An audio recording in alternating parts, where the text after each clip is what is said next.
트래블 데일리 뉴스 쇼.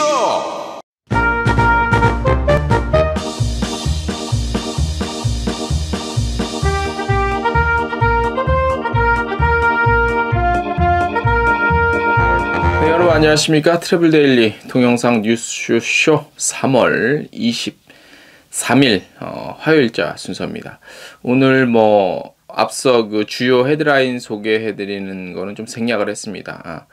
좀 이렇게 뉴스거리가 오늘 꼭지가 이렇게 비중이 큰 그런 저희 매체 성격에 비해서 비중이 큰 소식이 많지가 않아서 그건 생략하고 오늘 바로 저희가 관련한 소식 전해드리는 걸로 진행을 하겠습니다. 일단 집합 금지 업종에 대한 어떤 최근에 글쎄 중대본도 있고 그다음에 질병 쪽도 있고 질병청도 있고 그다음에 행정부는 행정부대로 또 기획재정부는 기획재정부대로 이런 각 행정부들이 있잖아요.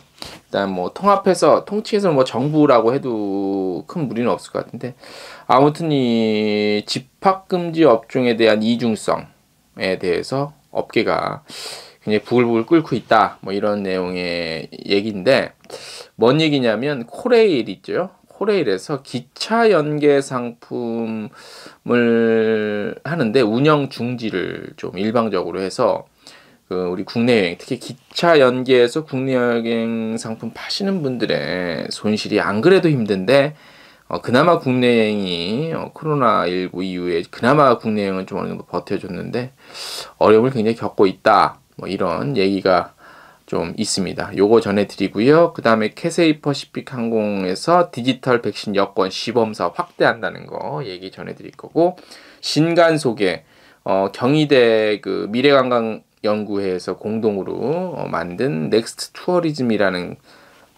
투어리즘 관광의 미래라는 신간 소개해드리고 제주항공 4월 무착륙 비행 5번 운항할 거고요.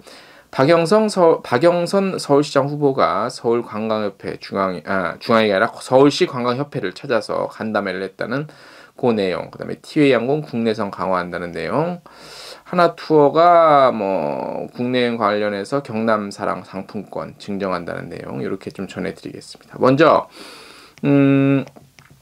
앞서 말씀드린 그 코레일의 일방적인 그 기차 여행 연계 관광 상품 운영 중지에 따라서 전문 판매 여행사를 비롯한 관련 업체들의 원성이 높아지고 있습니다. 이미 높아질 때는 높아졌습니다. 예. 어떻게 보면 지금이 지금 참는 단계라고 그럴까? 참 제가 어처구니가 없어 웃습니다. 예. 자, 코레일은 정부의 5인 이상 집합 금지 명령에 따라서 관광 상품 운영을 협력사와 아무런 사전 협의도 없이 통보를 해왔습니다. 그리고 이를 또 추가적으로 연장을 했습니다. 예, 그래서 우리 관련 여행사들, 관련 업체를 비롯해서 업계에서는 협력 여행사와 아무런 협의도 없이 일방적으로 중지하고 기차 여행 상품 판매로 인한 영업 수익을 올리려는 회원 여행사는 크나큰 영업 손실을 계속 보고 있어서 경영 악화 물론 직원 고용 문제까지 보장할 수 없는 처지에 놓여 있다고 입장을 밝혔습니다. 중앙사고수습본부죠. 중수본에서는 이미 여행업에 대해서 집합금지를 제한하지 않았죠.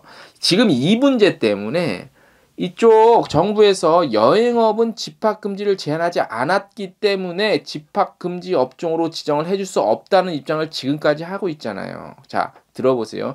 왜 이중성이라고 그러는지. 여행업에 대해 집합금지를 제한하지는 않았으나 5명의 사적 모임 금지 수칙이 적용된다고 밝힌 바 있다. 그러니까 이게 웃긴 거예요. 여행업 너희는 여행 제한하지 않았다. 그렇기 때문에 집합금지 업종이 아니다. 대신 5명 모이지 못하기 때문에 또 요건 안 된다. 기차 여행 상품 판매하는 건 안 된다. 이런 입장 아닌가요? 예. 자, 그러니까 입장을 한번 바꿔서 생각해보려. 입장을 이렇게 저쪽 코레일이 됐든 그쪽 중수본인가 어딘가 됐든 입장을 한번 바꿔서 생각해보자고요. 아무리 어려워도요 코로나 때문에 그죠 신뢰가 될 수 있는 말일지 모르겠지만 그분들은 따박따박 월급이 나오잖아요. 그죠? 뭐 공부 열심히 하셔갖고 잘 하셔서 인생을 참 성실히 잘 살으셔서 좋은 곳, 뭐 좋은 곳이라고에 대한 개인차는 있겠지만 그래도 월급을 꼬박꼬박 따박따박 나오잖아요. 그죠? 근데 우리 여행업계는요, 물론 개인 사업주들이겠죠. 다 사업을 하는, 비즈니스를 하는 사람들이니까. 그게 뭐 이제 종업원이 됐든, 그러니까 직원이 됐든, 대표자가 됐든 간에.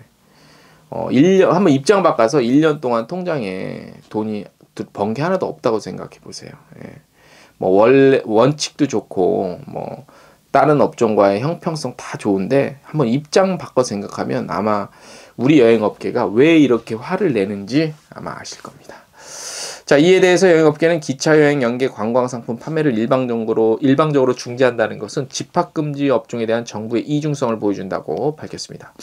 업계에서는 관광상품 운영 중지에 대한 즉각적인 철회가 이루어지지 않을 경우 기차여행 전문 여행사를 중심으로 영업 손실에 대한 집단 소송을 고려하고 있는 것으로 알려진 가운데 향후 기차 여행 연계 관광상품 운영 등과 관련한 협력 여행사와의 충분한 협의를 거쳐 진행해 줄 것을 당부하고 요청했습니다. 네. 다음 소식. 캐세이 퍼시픽 항공이 디지털 건강 증명을 위한 디지털 백신 여권, 이른바 커먼 패스 모바일 앱 시범 사업을 적극적으로 늘려나가고 있습니다. 커먼 패스는요, 스위스 기반의 비영리 단체 더 커먼 프로젝트에서 개발한 앱이래요. 승객이 코로나19 진단 결과, 백신 접종 여부 등 종합적인 보건 요건을 충족했는지 스마트폰을 통해 한 번에 확인할 수 있고요. 캐세이 퍼시픽은 지난해 10월 홍콩과 싱가포르 운항 노선에서 희망자를 대상으로 커먼 패스 시범 운영을 성공적으로 마쳤대요. 그리고 3월 15일에는 홍콩발 로스앤젤레스행 항공편에 추가 시범 운영을 했답니다. 홍콩 LA 항공편 대상으로 시범 운영에는 자사 조종사 객실승무원 자발적 참여했고, 참여자들은 PCR 검사 사전에 받아서 관련한 절차를 이렇게 했다고 합니다. 그래서 캐세이 퍼시픽 항공은 디지털 백신 여권이 포스트 코로나 시대에 해외여행 안전하게 재개하는 데 중요한 역할을 할 것이라고 자신감을 내비쳤네요. 네. 거듭 말씀드리지만 이 여행사에서 이렇게 먼저 나와서 하는 게 우리한테 그 어떤 좀 참고를 할 수가 있으니까, 예. 아무튼 예. 자세히 좀 봐야 됩니다. 신간 소개 하나 해드리겠습니다. 경희대학교 미래관광연구회 소속입니다. 윤지환 경희대 교수, 이소윤님, 김수정님, 김영리, 이사희님 이렇게 해서 공저입니다. 그동안 연구한 관광 트렌드와 단연간의 데이터 분석을 통해 얻은 10개의 키워드를 담은 책 이름이 뭐냐면요, 넥스트 투어리즘 관광의 미래라는 제목의 책을 신간을 출간했습니다. 이 책은 기존 패러다임을 벗어나 기술의 발전과 사람들의 심리 소비 패턴의 변화를 접목한 새로운 형태의 관광의 미래를 제시하고 있다고 합니다. 목차를 한번 살펴보면 대략 책이 어떤 내용으로 꾸며질지, 책의 퀄리티가 어느 정도 될지는 대충 가늠이 돼요. 그죠? 목차 보면 코로나19 플러스 트립, 포스트 코로나 시대의 스마트한 관광, 그 다음에 유튜브로 떠나는 랜선 여행, 골라타는 재미가 있는 나의 여행, 그 다음에 마음은 인싸인데 현실은 아싸인 이들의 삶과 여행법, 레저와 관광 활동을 한 큐라는 거는 한 번에 한다는 그런 의미죠.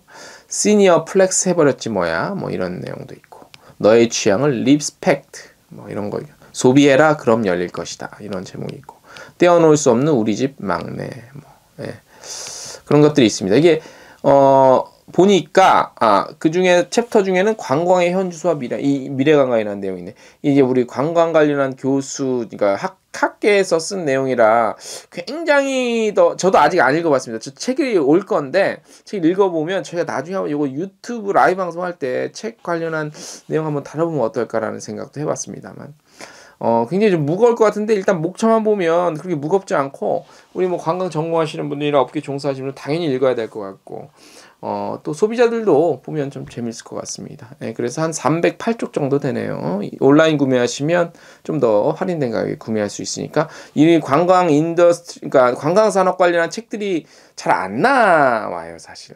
학계에서 이거 하지 않으면 잘 안 나오는데, 굉장히 흥미로운 내용을 담은 것 같습니다.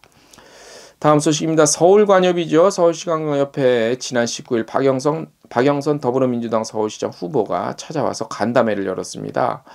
그래서 이제 협회에서는 서울관광의 발전 계획으로 관광부시장 직제 도입, 관광체육국의 부서 확대 개편, 서울관광플라자 설립, 서울관광진흥기금 2천억 원 조성, 일자리 창출 차원의 관광업 종사자 특례 지원, 서울관광산업 지원 특례조례 제정, 서울관광업계 생존 지원, 해외도시 파트너 협약 등을 통한 상호여행 활성화, 관광사업자 세제 지원 방안을 제시했고, 박영선 후보는 협회가 제안한 것 적극 검토하고 서울시장 되면 코로나19 최대 피해 업종인 관광업이 다시 재기될 수 있도록 적극적으로 행정 지원하겠다고 했답니다.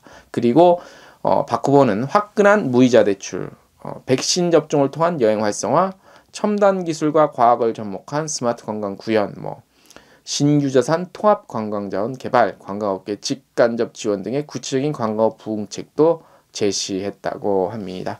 아무튼 서울시장 후보 박영선 후보가 서울 관협을 찾아와서 여러 가지 얘기를 들었다니까, 어떻게 시장이 되면, 만약에 되면 어떻게 우리 여행업계, 특히 서울시 관광 업계 산업의 목소리를 담아낼 수 있을지는 한번 저희도 눈여겨 보겠습니다.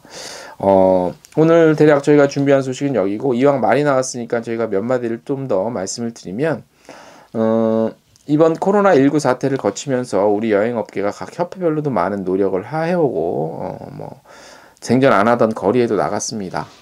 나갔는데 이제 곧 한 1년 정도 후면 우리 협회들도 그 선거가 다가옵니다. 그죠? 근데 이번에 코로나19 피해로 인해서 우리 여행업계의 존재감에 대해서 다시 한번 살펴봤고, 여러 가지 목소리를 냈는데, 결국에는 우리 여러 협회가 있죠. 협회들이 선거를 민주적으로 투표를 하잖아요.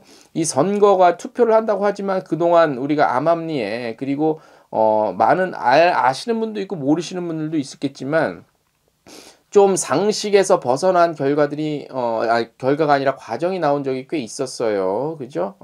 그 상식의 기준은 보는 이에 따라 다르고 입장에 따라 다를 수는 있다고 봅니다만, 그래도 때로는 조금 좀 갸우뚱하는 그런 과정도 있었고 내용도 있었습니다. 그래서 우리 업계도 가장 중요한 게 뭐냐면 이 선거를 좀 잘 해야 된다.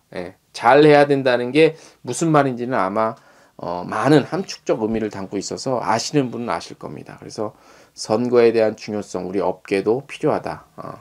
우리 업계가 이런 현 상황을 제대로 잘 우리 업체들의 목소리를 담아내고 이겨내려면 선거가 어쩌면 가장 중요하고 가장 뿌리가 되지 않을까 라는 생각을 해봅니다.